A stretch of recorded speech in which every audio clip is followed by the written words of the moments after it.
Hello everybody, Jose Rodriguez here. I recently started to hear about these newer versions for the Canon IPF 2000, 4000 and higher. And through a channel that I discovered, a young man who specializes in large format printing. Basically what he does, he just works directly from film or transparencies. He does the scanning, high resolution scans, and then he produces big prints on his Pro-1000 from Canon.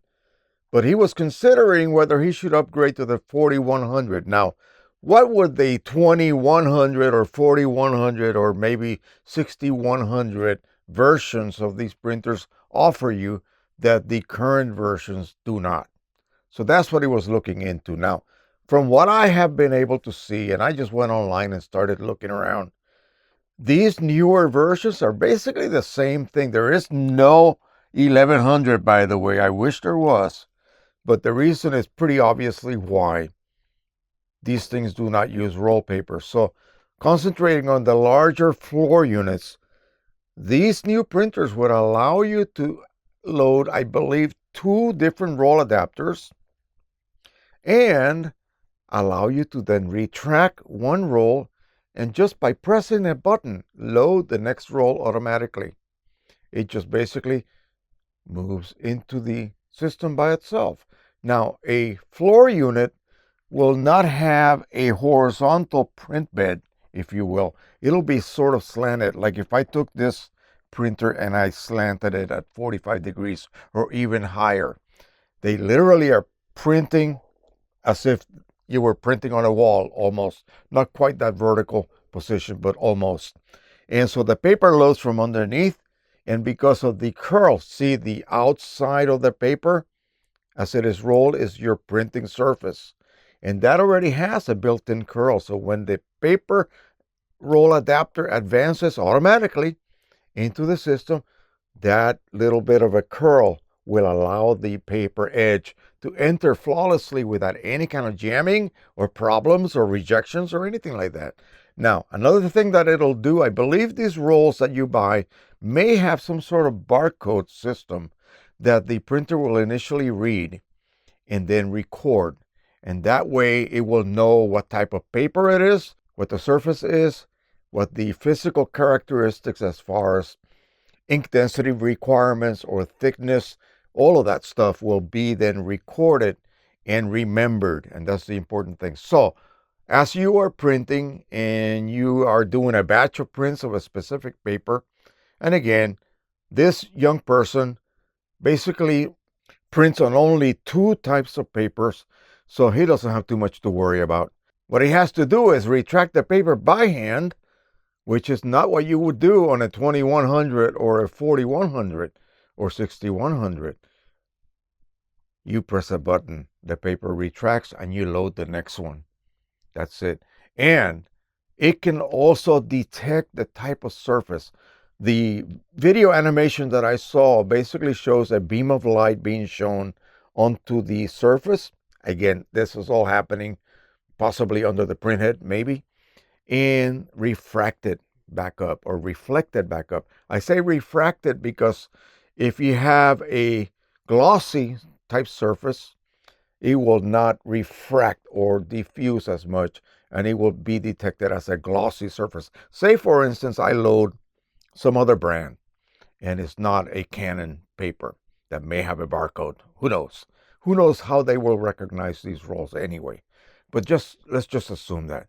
It will read the surface. It will determine what sort of reflectivity it has, whether it diffuses that light beam a lot. Maybe that's what matte paper does. I'm not entirely sure.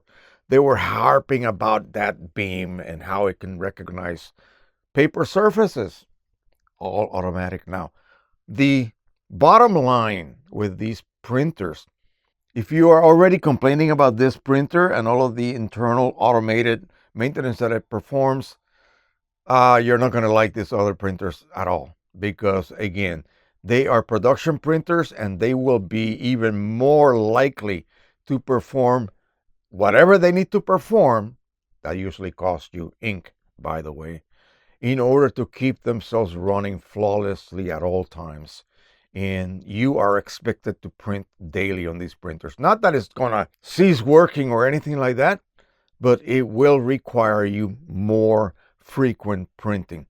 If you want to really get the most out of your ink costs, you better be producing lots of prints that you're going to be then selling. That's what these printers are for. They're not for the occasional printers. So if you want to print some 24-inch wide by whatever and larger width-wise prints, think twice about getting one of these printers, because again, you're going to be required to use them even more frequently than what you are used to, even with a Pro-1000 or one of the smaller printers even. So again, something to really look into and think very, very carefully about. But again, it sounds really interesting, and I'm glad that they have actually been working on new versions of existing printers, because again, at the Consumer Electronics Show in Vegas, I don't think I saw anything having to do with Canon or Epson printers. I didn't go, but I was scouring YouTube to see if any reports have been made, any videos or anything like that. Nothing. There were a lot of other stuff, but nothing to do with printers. So I thought, okay, it's a dry market this year, maybe next year. And hopefully I will go to that show. Yeah, wish me luck. Anyway, thank you so much for watching. I hope you enjoyed this. Go ahead and look those up. You can actually go to the Canon USA site and just type in the model numbers, and you will get all of the details and all of the specifications on these printers. Also, you can look at some of the third-party sellers that sell Canon products as well, and they will give you the rundown on all this new technology that they are offering the professional studio type photo printing person. In other words, not me. I don't fit that category. But anyway, I just thought I would pass that on to you.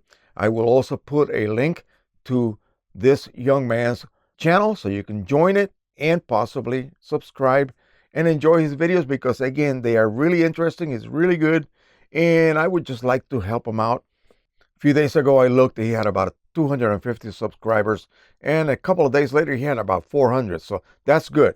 So check it out if you're interested in negative scanning and production of large prints. That's the guy to go look at, not me. Okay, I don't do that sort of thing. All right, thank you so much. Don't forget to subscribe, share, like, and until the next time, as always, folks, happy printing. Bye-bye.